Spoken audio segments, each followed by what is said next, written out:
Olha, temer a Deus é uma das coisas melhores que nós podemos ter na vida. Esse temor é lindo. Veja o que diz o Salmo 111, versículo 5, que Deus fez. Sabe o que Ele fez?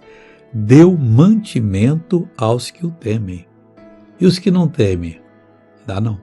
Não respeita. Como é que Deus vai saciar a fome daquelas pessoas? E quanta gente está aí, catando no final da feira alguma coisa para comer, a situação está difícil. Passe a temer a Deus, respeitar. Não só ter medo para não cair em pecado, mas respeitar para assumir o que é seu, o direito que você tem na bênção. Ali está a diferença, é dessa maneira. E que mais? Lembrar-se-á sempre do seu conserto. Deus fez uma aliança que Ele não muda. Quem teme a Ele tem direito de clamar, não colocando ele contra a parede, mas Pai, Paizinho, me ajuda, eu estou precisando.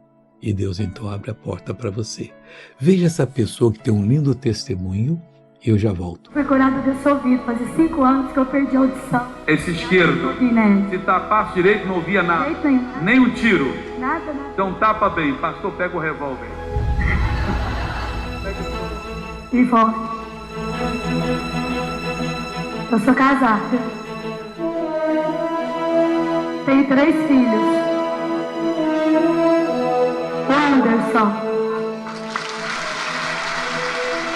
Jesus curou a senhora. Agora eu quero orar com você. Meu Deus e meu Pai, eu uno a minha fé com a fé dessa pessoa que está ouvindo a Tua palavra, eu repreendo todo o mal da vida dela e mando que saia, vá embora em nome de Jesus Cristo e tenha um dia maravilhosíssimo.